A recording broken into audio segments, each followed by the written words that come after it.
Can the economy grow forever? Of course not, says TED Ed, a highly educational source that lets us know that infinite growth is but a myth. And this is something they reiterate quite a few times, that on a finite planet you cannot have economic growth that lasts forever. However, the answer to the question, can the economy grow forever, is probably actually a yes. And you could take it from some decent sources that mention it's theoretically possible to have limitless economic growth on a finite planet. You could take all sorts of advice about how economic growth could continue forever, but how about we actually explain the depth of how and why that actually happens, because it does seem near impossible. So first things first, let's just go through the simple, assuming you mean no, assuming population growth is infinite, then economic growth will probably grow with it. There is a fact of reality that while the population is growing, so too does the GDP on the planet, and one of the reasons for that is because people reach their peak earnings somewhere between 40 and 49 in the United Kingdom, and somewhere between 55 and 65. This is when they reach their peak economic productivity. For whatever reason, those are the ages where you're just best at doing the things that make economic productivity possible. And so as a result of this, when more and more people reach these ages, more and more people are becoming more productive. And so while population grows, GDP is going to grow too. Every country has a population pyramid, and some of these, like China is doing so well right now because they have such a high percentage of their population in these roles where they're earning the very most they would in their lifetime. Whereas once you go past those ages, as you saw on this graph right here, you earn less and less until you earn negative amounts, until you're drawing all your money away, and until you die, and then the whole cycle starts again. And so the more people you have retired, the worse it is. The more people you have being at the peak of their career, the better it is. And the more people who are in the working ages as a whole, the better your country is doing, economically speaking. However, that can't last forever, probably. An infinite population on a finite planet actually does have a limit. So, assuming we're not talking about infinite growing population, or assuming there's the much more valid question, the one we actually care about when stuff like this comes up, can the economy grow forever per person? Can every single person as a percentage of the world pie have an increasing amount nominally and in real terms per person? And the answer to that is much harder, but it is something I wanted to talk about because it's interesting. And we could go through really, interesting graphs like this. Aren't these exciting? But instead, how about we talk about what the economy is by using just a simple graph right here. This is a really interesting one. It shows the annual production of books, and obviously until the 15th century with the invention of the printing press, the amount of manuscripts produced was so tiny, 0.07 manuscripts per 1,000 people, because someone had to write them by hand. Do you know what printing books meant before the 15th century? It meant someone writing by hand loads of copies. I can't imagine how anything like tests or even Bibles or the most key manuscripts for society would have been so hard to distribute for that reason. But when the printing press comes out, now we get 95 books printed per 1,000 people in the 18th century, and that graph has gone up continuously since. Obviously, this is just one item in an economy. An actual economy is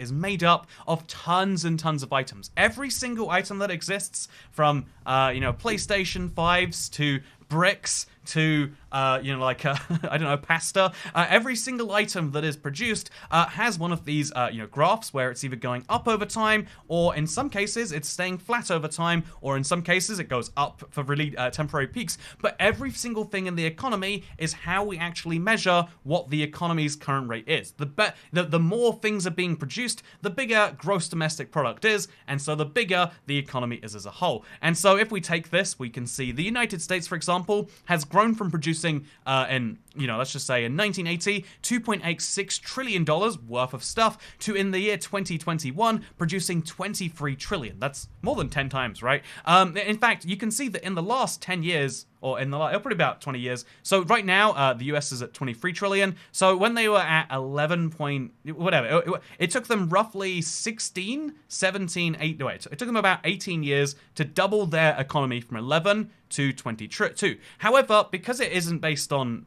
absolute terms, most productions grow by percent. It actually took them before that to double from 5 to 11, let's say, or 6 to 11. It took them, 2003 to 1999, 12 years. But to get from 6 trillion down to 3 trillion, or 3 trillion up to 6 trillion, because economies go forwards, it only took them What is that right there? Roughly 9 years, 10 years, and then so on and so forth. Like, the economy is growing slower now than ever before, but there is continuous growth. And so if you look at the world economy, this is one of my favorite graphs. If you try to, it's really, really inaccurate once you go back before like the 1800s, but you can see the world economy produced about 430 billion worth of goods in 1500. In 1900, it produced about 3 trillion. And as you can see, we've had a marked growth in the world economy over the last 100 years or so. And if you think about living standards in that time, you can see where that economic growth has gone. Think about what life was like in 1900, think about life now, and then think about how actually, this is the fastest century for improvement we've ever had as a species. The fact that I am making this video to you, and you have some free time in your day, and you're surrounded by things of presumably luxury. Again, your life right now, even if you are poorer than average, is probably better than, the bottom 10% right now live better than the kings of the 1500s. If you're in the 1500s and you're the king of an entire country, good luck refrigerating something. Good luck getting a banana or a pineapple. If there's a crazy fact that if you wanted to enjoy a banana and a pineapple on the same day, it's been physically impossible for all of history until like the 1800s. Until the shipping got those places, there's just been no way to physically get from a place where a banana could be to a place where a pineapple could be. But you know what? You, with a dollar or a pound or a whatever currency, can get both those things. And so, obviously, that's the amazing thing that's happening in our economy. But how is it happening is the more important question, because you can say that the world has grown so much, and we're growing as a percent, we're growing like exponentially, I believe is the word there. We're growing faster and faster every single year in absolute terms. Obviously, in percent terms, we slow down sometimes. But that hasn't answered the question from the beginning of, can the economy grow forever? Can we really grow infinitely with finite resources? And the answer does seem like no. Because if we go to my very high quality tech diagram right here, because, we could go look at graphs and say, well, as demand, people are very good at producing certain things, and as we get better at working out what people are good at producing, we can do better, blah, blah, blah. That's not exciting. So what we instead do is I'll explain using resources. Imagine there are 5 resources in the world. These are the only 5 things. They represent everything from animals to building materials to food. You get the point. Every single resource is listed right here. And so when you have just the resources, you might assume the only way to create value is by trading it. If I trade you 1 wheat for your 2 sheeps, then you've gotten wheat that you valued more than 2 sheep. I've gotten 2 sheep I value more than wheat. Even if we just trade 1 wheat for 1 brick, that is still a great trade because I have bricks I didn't have when you had too many. You have wheat you didn't have when you have too many. We've created value because I value your thing more than before. If let's say everyone values, everything they have at 1 each. So every one of these things is worth 1. I might value the thing I don't have, a sheep, at 3 because I need it that badly. And so if I trade my 1 value for their 3 value, and they value my thing for 3, we've both created value there. And so obviously everyone knows about this step of the game, that you can just trade infinitely, but you can't actually, we can't have an infinite society just based on, if we keep trading and moving the numbers around, then we'll get better and better value. But what actually if I said that not only do I value your sheep at 3 and you value my wheat at 3, even though I value it at 1? What if I can take your sheep and I can manufacture it into a jumper which you really want? So your sheep is worth 1 to you, it's worth 3 to me, but I can turn it into a jumper. This is a jumper right here. Oh wow, oh yeah, that's a jumper.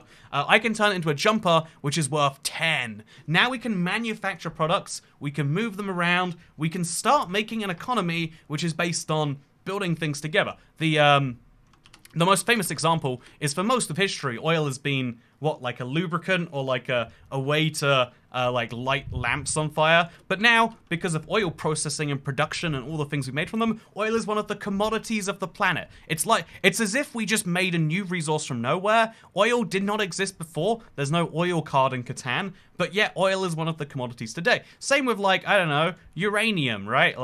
Uranium. There we go. Uranium is all of, what could you do with uranium for most of history? Not very very much, and then so on and so forth. So we discover new resources all the time, effectively. Lithium is a great example. What were you using lithium for before a couple hundred years ago? So we discover more resources, which is kind of like, even though they already existed, we're doing a thing, but that is, again, that's limited to, there's only so much uranium in the world. There's only so much oil in the world. These are finite resources we can only use a certain number of times. And because there's no way to recycle all of those things perfectly yet, we're gonna run out of making these new products, because even though there's an infinite number of ways to create new value from combining uranium with sheep or oil and wood, you know, oil and wood is my favorite combination. There are infinite ways we can get better at combining wheat and bricks and oil together to make this delicious new robot pie I've been making. In reality, ooh, what is that? Okay, that's not good. In reality, even though there's an infinite number of ways to do that, you know, we're going to run out of resources on the planet. And so, ooh, I think Mr. Ted Ed has a point, because when he said that, you know, the planet cannot grow forever, he's got a point. There's only so much uranium. But what if I was to say that actually every single time we think we're approaching a limit, we always find a way past it? And in the case of right now, it might seem like the biggest innovations are when you take lithium and you make a car that doesn't run on oil, you make it run on you know, lithium instead. But in reality, the biggest improvements tend not to, because think about it this way. Even though we are getting better at, you know, at brick extraction or wheat or, you know, sheep, we are getting better at all these things. In reality, most people don't work in any of those things, or in the lithium mines, or in mining oil or whatever else. Most people work in something called services. So the service economy, oh man, my mouse is weird, I didn't realize till just now.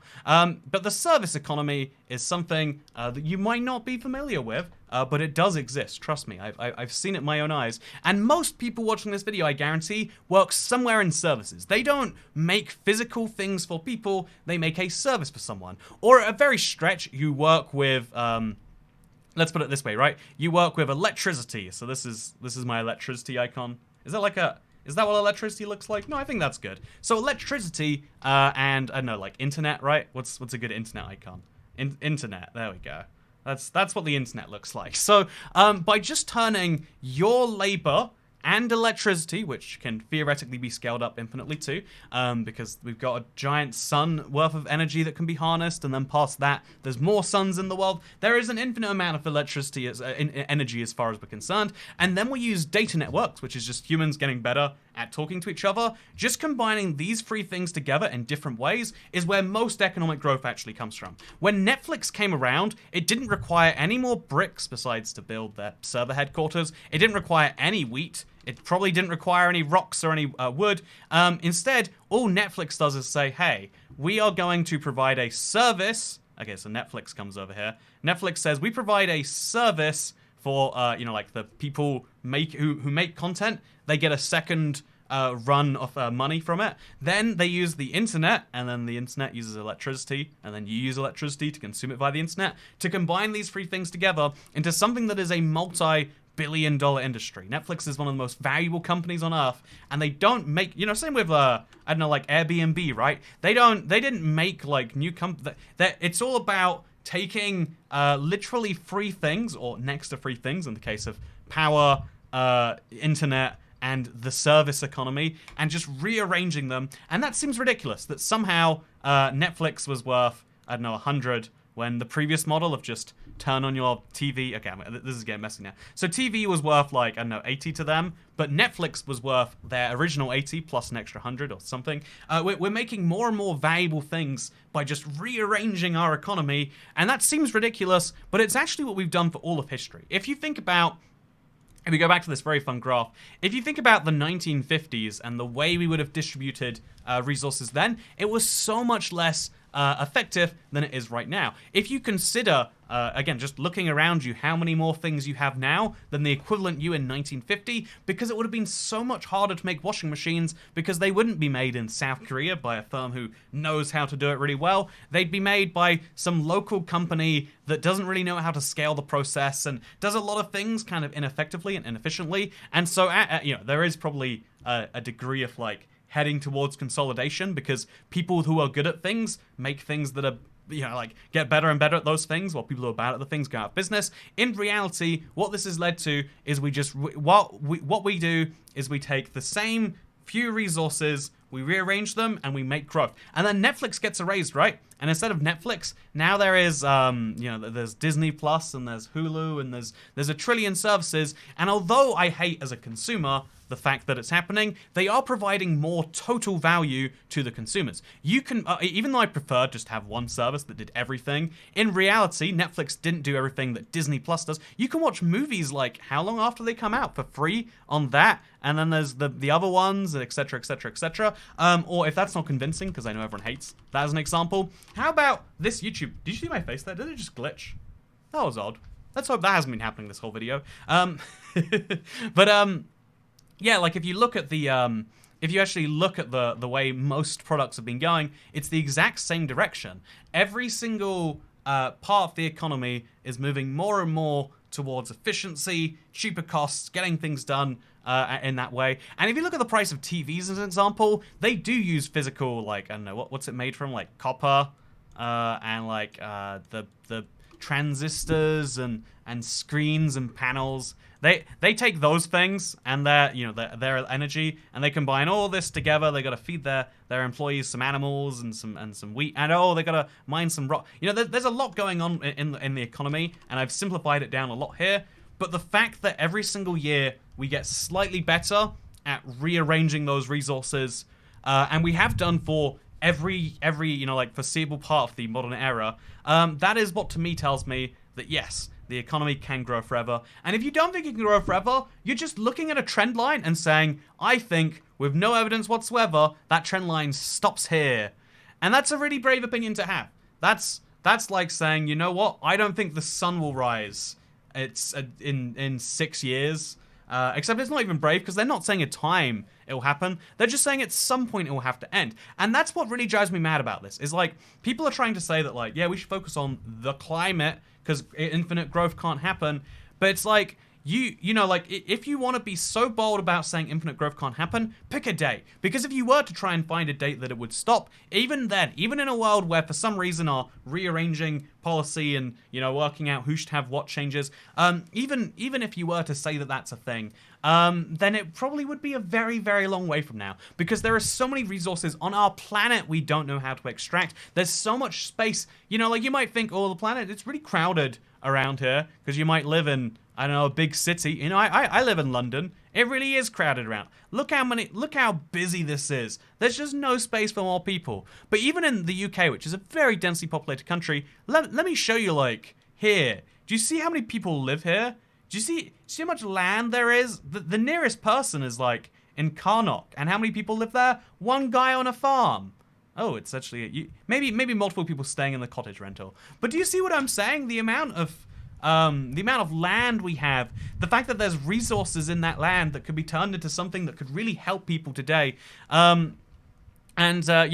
you believe that the world economy is just made up of bricks and sheep and wood, then let's put it this way. If we provided the bare essentials to everyone on the planet right now, water, food, and, I don't know, a house, right?